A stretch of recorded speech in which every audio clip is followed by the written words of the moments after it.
Bonjour à tous. Donc voilà pour la première vidéo. Hier, je vous disais que j'allais vous présenter plusieurs vidéos sur l'astronomie. Donc on commencera par celle-ci, par ce logiciel qui est Celestia. Là en ce moment, on est sur la page de téléchargement du logiciel Celestia, donc celestia.fr, que vous pouvez voir en haut à gauche sur l'écran, et qui vous propose plusieurs formules de téléchargement, bien sûr Windows, Mac et Linux. L'ensemble de cette page vous présente à peu près le logiciel Celestia. Donc cette vidéo, contrairement à celle d'hier, eh ben, vous ne me verrez pas beaucoup, à part en ce moment en bas à gauche. Mais la vidéo va être essentiellement autour de l'écran, puisqu'il s'agit de vous présenter un logiciel. C'est ma première vidéo, enfin la deuxième, hein, j'ai commencé la vidéo hier, donc soyez cool encore une fois. J'ai pas d'outils encore de montage, bien que je m'y suis intéressé, mais j'ai encore pas tous les outils pour le faire. Donc en gros, faut pas que je me rate pendant cette vidéo, parce que si je patauge un petit peu trop, je vais être obligé de l'arrêter et perdre tout ce que j'ai fait juste avant. Donc on va essayer de faire les choses bien et de suivre jusqu'au bout. Donc voilà, donc on va aller démarrer le logiciel. Vous le mettez sur votre bureau, là où vous l'avez installé. Ici, moi j'ai Celestia. Vous pouvez voir sur ma souris, hein, tout ce que je fais avec la souris ou le clavier va apparaître sur l'écran. Donc j'appuie sur le clic gauche, vous avez un petit point vert autour du pointeur. Clic droit, un petit point, enfin un rond jaune. Et puis ici, vous avez tout ce que je suis en train de faire, soit sur la souris, soit sur l'écran. Ça vous permettra un petit peu de mieux suivre le logiciel. Donc on va démarrer Celestia. Double clic, Celestia démarre. Voilà, on commence, on est près du soleil, on va s'éloigner vers la Terre. Et voilà la Terre. Vous pouvez déjà ouvrir la fenêtre pour qu'elle soit un peu plus grande et plus propre dans le cadre de votre écran.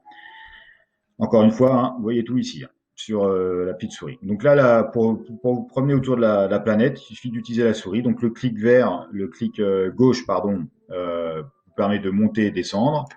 Et le clic droit, de tourner autour, un peu comme si vous étiez un vaisseau qui gravite autour de la Terre. Vous pouvez voir d'ailleurs le soleil qui est derrière. Là, on voit la nuit, l'éclairage des villes. D'ailleurs, tout ce qui se passe ici, les gens ici se lèvent. D'ailleurs, à propos de se lever, on va mettre un peu plus de vitesse pour avoir un meilleur rendu.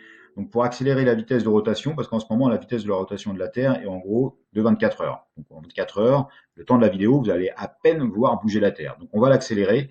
Pour l'accélérer, vous allez appuyer sur la touche L. Hein, vous voyez en bas sur l'écran à gauche, j'ai appuyé une fois, ça fait 10 fois plus vite, 100 fois plus vite, 1000 fois plus vite. Je trouve que c'est encore pas flagrant, donc pour pas faire 10 000 parce que ça serait un peu trop rapide, donc je reviens en arrière avec la touche K, et ben je fais Shift L, et là ça va 2 fois plus vite. D'accord. Donc en gros, L permet d'accélérer la vitesse de 10 fois et Shift L de seulement 2 fois pour trouver la vitesse qui vous convient bien. Donc voilà, moi je trouve que c'est celle-là qui est la plus agréable. Et donc là, on voit que les Américains du Sud puis du Nord sont en train de se lever puisqu'ils passent de la nuit vers le jour. Et si je tourne et que je vais de l'autre côté, eh ben c'est nous les Européens qui sommes en train d'aller se coucher puisqu'on passe du jour vers la nuit. Donc voilà déjà une petite présentation de Celestia qui nous permet de faire un petit peu de mécanique céleste et de voir la planète Terre. Vous pouvez aussi retirer les nuages. Pour retirer les nuages, vous pouvez appuyer sur la touche I. Voilà, avec sans nuages, avec nuages. D'accord. C'est plus intéressant pour des planètes dont les nuages sont beaucoup plus présents, comme sur Vénus, qui nous permet un peu de voir son aspect un peu volcanique quand on enlève les nuages. On ira voir Vénus juste après. Donc voilà. Alors je précise que ce logiciel, c'est plutôt, je dirais plutôt un logiciel à partager avec les enfants. Allez découvrir un petit peu le système solaire avec vos enfants. Hein, c'est le moment, en ce moment où on est enfermé à l'intérieur. Utilisez-le avec les enfants pour aller vous promener dans le système solaire et voir toutes les planètes. Le prochain logiciel qui sera Stellarium, lui, s'adressera peut-être davantage aux parents où il y aura un intérêt pour tout le monde. Celui-ci est en effet plus visuel, donc peut-être intéressera davantage vos enfants. Voilà, donc maintenant qu'on a fait ça, hein, bon, vous voyez, il y a un peu d'infos aussi autour des objets, de la Terre, là, la distance, le diamètre. Alors là, la distance, c'est la distance à laquelle nous sommes, comme si nous étions dans un vaisseau spatial à environ 32 000 km au-dessus de la Terre. Maintenant, on va essayer d'aller voir une autre chose. Donc, pour aller voir d'autres choses, on appuie sur la touche Entrée et vous marquez. On va aller voir la Lune, par exemple. On tape la Lune, il la voit. Et là, on voit que les petits triangles rouges se sont dispersés. Il y en a un qui est ici, là. On le voit. En fait, il est en train de nous indiquer où est la Lune. Donc, ce qu'on peut faire, Alors pour se déplacer, les touches du clavier numérique, avec le clavier numérique actif, permet de se déplacer un peu comme ça. Après, vous faites Shift C, et là, on a un œil sur la Terre, on voit même le Soleil qui est juste en dessous, et puis la Lune qui est là-bas, c'est notre cible. On voit que notre cible, elle est bien pointée par les marqueurs rouges, donc c'est là où on ira si on veut partir. Et pour partir, il faut appuyer sur la touche G comme Go. Donc là, j'appuie sur G comme Go, et on part sur la Lune. Voilà. D'ailleurs, à ce moment-là, d'ailleurs, c'est ici, hein, c'est le 26 mars 2020. Il ne faut pas oublier qu'on est 2000 fois plus vite, hein, donc le temps passe beaucoup plus vite. Si on veut aller voir la Lune, alors là, la Lune n'est pas éclairée puisque le Soleil est derrière. Bon, on va tourner autour. Alors pour tourner autour, vous pouvez faire Shift et les flèches de direction. Voilà. Donc là, on est sur la face cachée de la Lune d'ailleurs, hein.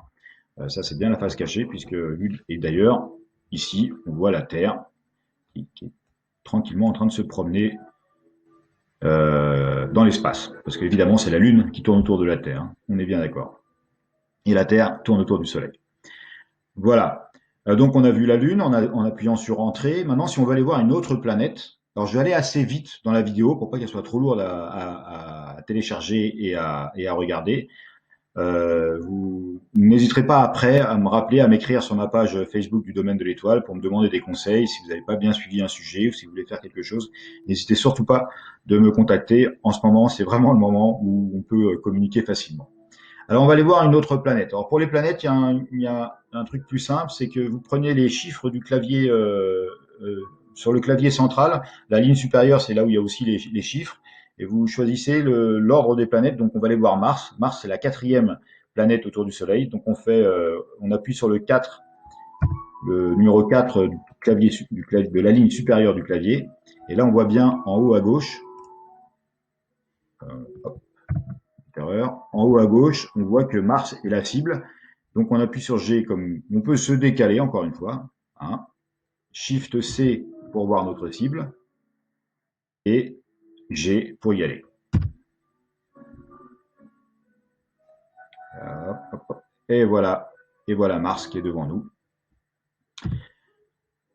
On voit la grande vallée, la plus grande vallée du système solaire qui est ici, et la plus haute montagne du système solaire qui est ici. On peut appuyer sur pause pour arrêter le temps. D'accord. Donc là, je viens d'appuyer sur pause. On voit ici en pause en appuyant sur la barre d'espace. La barre d'espace vous permet d'arrêter le temps et de figer les mouvements. Et donc ici, vous pouvez voir la plus haute montagne du système solaire, qui est le mont Olympe, qui se trouve donc sur la planète Mars, et dont la base de la montagne correspond quasiment à la surface de la France. D'accord. Et elle a une hauteur de 21 km. Donc la montagne la plus haute du système solaire, elle fait 21 km, elle est sur Mars. Je remets le temps qui passe. On a pu voir les petites choses passer. Là, c'était certainement Phobos ou Deimos, un des satellites naturels de Mars qu'on va revoir apparaître en dessous là. Donc pour voir les satellites, on peut aller dessus. Alors pareil, entrée. Là, j'ai cliqué sur entrée puisque tout ce qui n'est pas planète, on passe par cette case là. Ah, pardon, Phobos. Voilà. Donc là, il me pointe Phobos. On le voit, les petits pointeurs rouges sont dessus. On va aller dessus. Tac. Et là, on va sur le satellite naturel de Mars. Phobos, vous voyez, qui ressemble un peu à une patate quand même. Et on devrait voir, bah, j'aime beaucoup ça, de voir passer la planète derrière le satellite. Allez, on va attendre une deuxième fois Mars passer derrière. Ah, on voit que Mars a éclipsé son satellite là. Elle va bientôt arriver, je pense. Voilà. Donc voilà, là on est sur le satellite naturel de Mars qui est Phobos. Et on voit passer sa planète autour de lui, donc c'est assez sympa aussi. Il y a un truc que j'ai pas fait qui est assez sympa, c'est qu'on va retourner sur Terre. Donc, je vous rappelle, pour retourner sur Terre, la Terre c'est la troisième planète du système solaire. Donc, on appuie sur le chiffre 3 qui est la ligne supérieure du clavier. Toc. On peut se décaler avec les touches de direction du clavier. Shift C pour recentrer notre cible. Donc voilà, là on a toujours un œil sur l'objet de référence qui a, pour le moment c'était Phobos. On vient de voir un beau passage de Mars. Et là-bas au fond, c'est la planète Terre sur laquelle on va retourner en appuyant sur la touche G.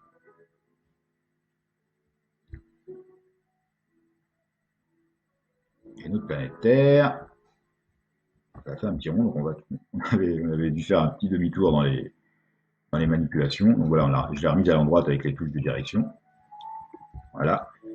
Et donc, si on regarde bien la planète, là, on a vu passer un petit point blanc bizarre qui passe régulièrement autour de la Terre. Et évidemment, à votre avis, c'est quoi? C'est l'ISS. Et même l'ISS, on peut aller la voir. Donc, on appuie sur la touche Entrée, on tape ISS. Hop, elle devient la cible. Donc, on voit que les petits pointeurs rouges sont autour de notre cible, l'ISS. Et on peut aller la voir, toujours pareil, en appuyant sur Go.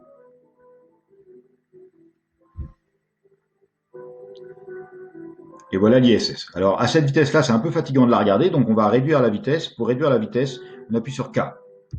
Voilà, on est à 200, c'est quand même plus appréciable. On peut aller tourner autour un petit peu de l'ISS. Donc là, on voit un peu, c'est par ces petits vaisseaux-là que Thomas Pesquet est arrivé dans l'ISS pour y vivre 6 mois. Il y a une vidéo que les enfants connaissent bien, qui font de l'astronomie avec moi, c'est la visite de l'ISS avec Thomas Pesquet, où on voit Thomas Pesquet qui se promène là-dedans, dont ici dans le module japonais, on voit là un petit grenier, ça c'est le grenier du module japonais. Et quand dans la vidéo Thomas Pesquet monte dans ce grenier, on aime assez ça parce qu'il donne juste une petite impulsion et hop, il part presque en volant comme Superman dans le grenier. Donc c'était assez sympa. Donc voilà, vous pouvez voir l'ISS aussi dans Celestia, un peu vous promener. Alors toutes les sondes aussi, vous pourriez aussi aller voir Cassini par exemple. C'était une sonde qui avait été sur Saturne. Donc voilà, Cassini, il la voit. Donc, là, il l'a en repère, donc on va y aller direct. Voilà, on est sur Cassini et comme vous pouvez voir, on ne la voit pas. Pourquoi? Parce que Celestia a pris en compte le fait que Cassini a fini sa mission et en fait, elle a été s'écraser sur Saturne, Cassini. Donc, on la voit plus. Pour pouvoir la voir, il faut remonter dans le temps. On se met ici. Alors, j'ai révisé un petit peu avant. On va se mettre au 15. Alors, il faut toujours prendre les claviers de la ligne, enfin les chiffres de la ligne supérieure du clavier. Donc, le 15 septembre 2017. Et là voilà. Donc, parce que le 15 septembre 2017, elle était encore là. D'ailleurs, je crois qu'un jour de plus, elle sera plus là. C'est certainement le jour théorique, en tout cas, où elle a été s'écraser sur Saturne. Donc voilà, on peut même voir les sondes qui sont bien détaillées pour ceux qui sont curieux de ce genre de choses.